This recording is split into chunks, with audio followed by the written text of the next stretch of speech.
have you back on Newsday. Logistics and supply chain management play a big role in any economy and is a critical contributor to the competitiveness of a country. Now, the demand for products can only be satisfied through the proper and cost-effective delivery of goods and services. Nigeria's main economic activities are oil and gas.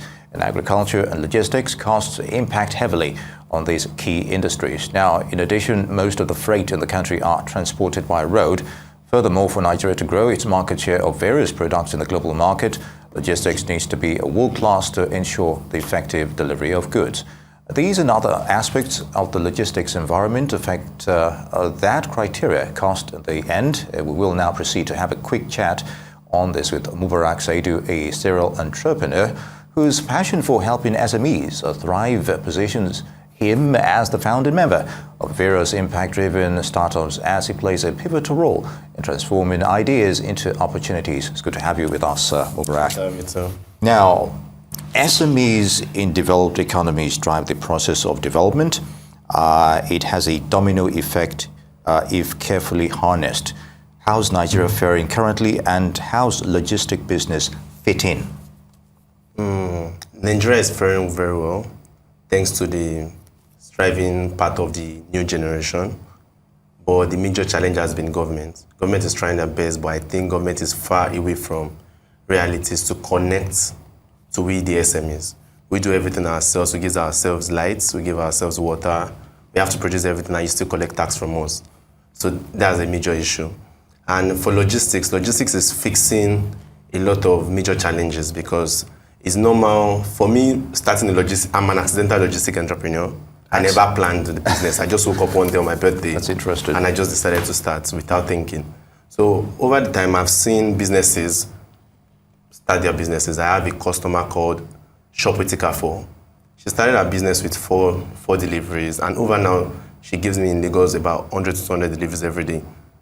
And this is the reality of someone that just started a business as a lawyer, and someone just can just distribute it.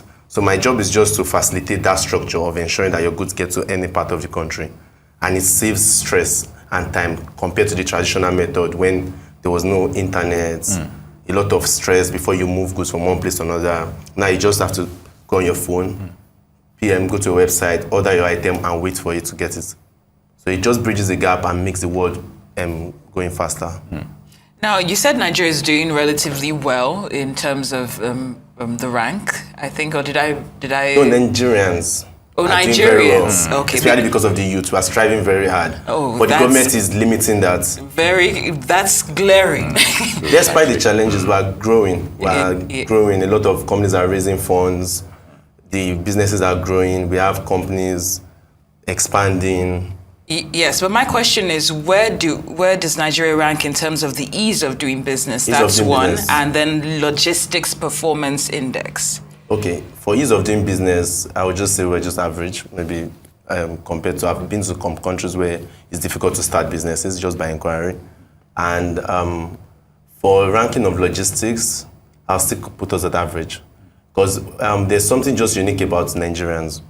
No matter the hardship of everything, we still strive ahead. So because of Nigerians, we are pushing the norm without even the government support. Very good, Mubarak. Now, for the benefit of the viewers, help us understand the nature of logistics business and the market target. What drives the process of logistics in Nigeria? Logistics is very wide.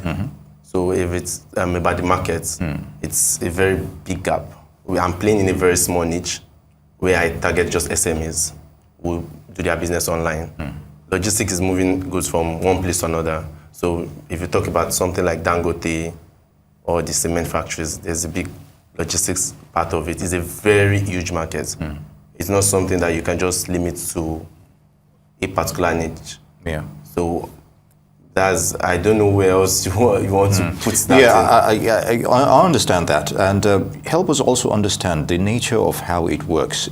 You refer to the fact that technology plays a huge role here. You do your ordering online, but you also have physical movement. You have to get those which parcels is and everything manual. they have. So how does everything work in sync that at the end of the day, the customer is satisfied? Okay, first, I have several businesses. The nature of any business is structure. So that means you have to understand exactly what happens every day. So I'll give you the classical example of Lagos deliveries. All right. So before we used to do pick, drop, and I changed the structure to wake up in the morning, get all orders by 9 or 10 a.m. Then the rider gets the item, moves out. The only thing we're doing is follow through.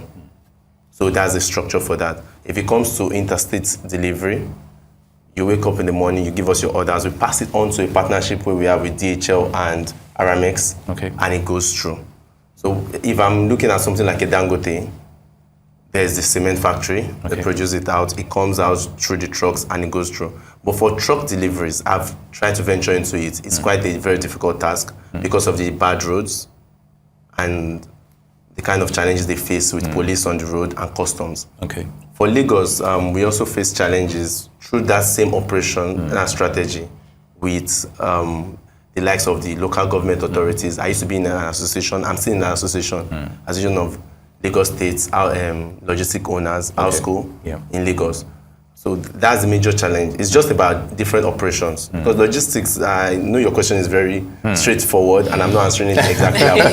But it's not, and it doesn't give you an answer because it's a very. I can tell you from my own part of the business, but I can't give you a wide scope of exactly how it plays out. Okay, from the wide scope, though, according to trade.gov, they're saying that some of the issues when it comes to logistics in Nigeria is, number one, huge deficit or huge infrastructure deficit, government policies that undermine ease of doing business, poor road network, unstable electricity, entrenched corruption, and multiple taxation that has led the sector not being able to achieve its full potential. Now, based on what I just outlined, I'm wondering if you were to step in or give advice, which of these would you tackle first in terms of the scale of priority, and which would you tackle last? Policies first. For an infrastructure next. Those are the major two things. The rest, Nigerians would always find their way. I'm not saying it's an excuse for government not to do their part. I can tell you for a fact that once policies and infrastructures are there, yes, electricity is one, but Nigerians have always found a way. It also makes business easier. It still comes back to the first thing I said. Government is not doing their best. Nigerians are doing their parts. Because I'm part of an association where I see a lot of people struggle. We push things beyond norm. I'm not giving myself electricity, I'm paying for it. It's not like I'm getting any subsidy for it. I'm paying my employees' salaries. Anything I need, if a policeman stops me on the road, I'm going to have to bribe him or do anything, even if I'm not wrong. If a customs officer stops me on the road, I'll have to do that. So it's still majorly policy. Like we had an issue this year and last year where NIPOST came up with a policy to disrupt the market.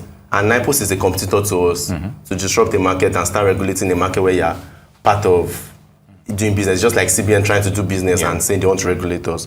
Those are the conflicts. So it's majorly policy and infrastructure. Once policy and infrastructure is there, I can bet you logistics is going boom. I was going to touch on the issue of regulation, despite the fact that you said most of these things that you do are mainly born out from your own experiences and the effort you make. But let's look at who is liable for the loss of goods here.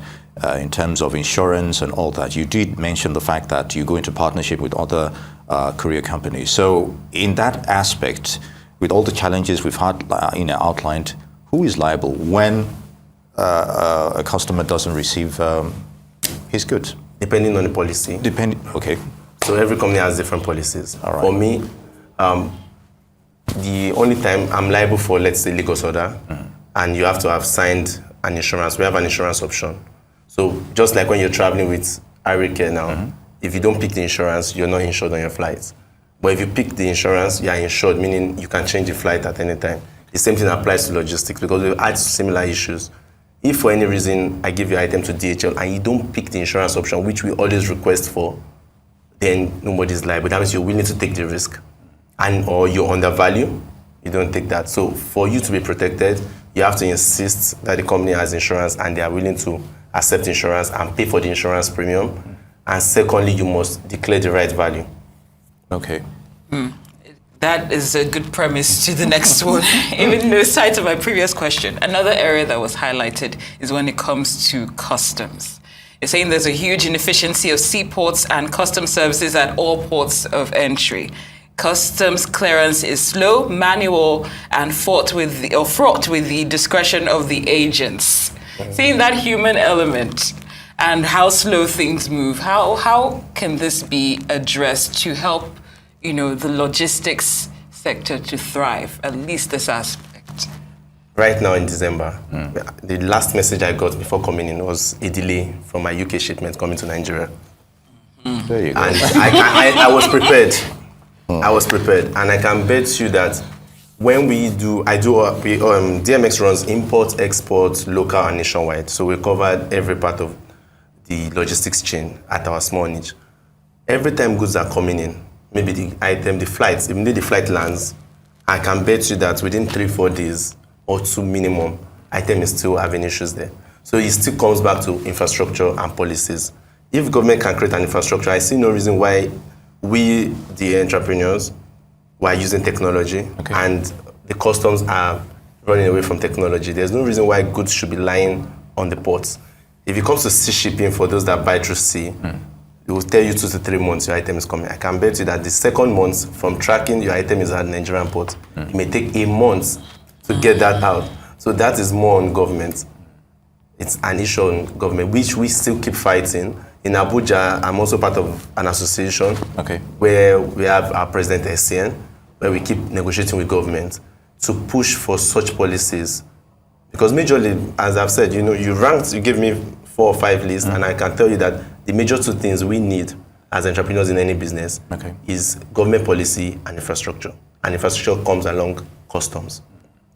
Very good. Now, the logistics sector is still emerging. And of course, the prospects are bright, as you've mentioned earlier. But what about competition? How would you describe it right now? Yes, you're all trying to strive to get to the, in terms of profit and everything. So how would you describe competition currently in your line of business, logistics? I'm an accidental logistics entrepreneur. Yes, you said that. You said that. So the last thing is that others also. But the thing is that when I started, I never knew the business was large. You can't satisfy this market right now. Okay. So right now the competition is not even close to stiff. We're just scratching the surface. All right. Because the volume that is there, we can't take it for everyone. A lot of companies are coming up. We have DHL, we have the big boys, GIG, and FedEx. Yeah, we've been seeing the vans all over the place, the one you just mentioned. Then we have the average ones who are there. Then we have some of us, Jantugidi, DMX, Zoom. Then we still have some. In Lagos alone, when we created an association, I can bet we have 400 small logistics companies that have bikes, or 500, but it's not satisfying the market. The market is huge and impossible. It's crazy. So this actually makes me think. Since we're going through this unemployment, it's at its peak. I think 35% now. Isn't this an opportunity for youth to actually go and venture into logistics? And how do they proceed, knowing that the infrastructure and the policies are not in place? Like, you just woke up. You said you woke up and you became who you are. I ran a training during COVID. I am a friend of mine, Amanda. And during that training, we were able to help advise people on exactly how to enter into the logistics business. And there are many ways to enter, even without capital. And I tell people you can start this business without capital, because the big boys have the business, they have the trucks. You don't need to buy a truck for me to partner with DHL. You just need to have an account or connect with DHL and negotiate with them your rates. And you can start advertising with your phone and ensure that the process of getting the way bills to them is seamless. That's all. And you just sleep and follow through. So there are many aspects, just like any other business of this thing. You can come in without an asset. You can come in with an asset. But coming with an asset is for the big boys when you have capital. And a lot of the logistics has actually made employment reduce for some people, because for my riders, a lot of them, I used to run a structure where I pay them salaries. But for the past 2 years, just before COVID, I moved to a commission-based. And I've seen them make quite a lot of money for themselves. Without each of my riders makes an average of 50 to 100,000 every single week. So, and I have about 11 to 10 of them work week in, week out. And I think logistics is one of the best aspects where you can reduce employment right now. But the government, as I've said, I'll keep repeating, the government is not giving that support to a business that is very huge. All right, Saidu, just in 60 seconds now. Yes, it's a thriving business and you actually haven't gotten to the optimal level yet, but how do you identify the quacks, the fake ones, from the authentic and genuine logistics entrepreneurs and companies? Difficult, but I think businesses should partner with only those that are reputable over time. Mm-hmm. I know it's also easy for some people to start, but we have a lot of quacks. Because we have some businesses actually make it difficult just because they want to cut costs. Mm-hmm. They just see a rider there. They don't know, they've never verified where he lives. They don't know anything about him, and they give him their jobs. And the next thing you see online is, my goods got lost, somebody stole my goods. Mm-hmm. And that's the same issue we keep having. And the only way to do it is to follow people that have physical verifiable offices. Mm-hmm. Or even if they don't have physical verifiable offices, at least you can see some track records from them and to compare. Most businesses, just because they're starting, they try to cut costs, and cutting costs means you're going to face the problem when it happens. Because the only time you have issues in logistics is when there's a challenge. And I tell my partners, the only way to know a good logistics company is when you have challenges. How do they solve it? Because we have faced a lot of challenges and we've always solved it by any means. All right. Well, thank you so much, serial entrepreneur Mubarak Saidu. Hopefully, the next administration will do a better job of, infrastructure and policies. Indeed. I think we're done with this one. Well, thank you so much for joining us on Newsday. We appreciate your time.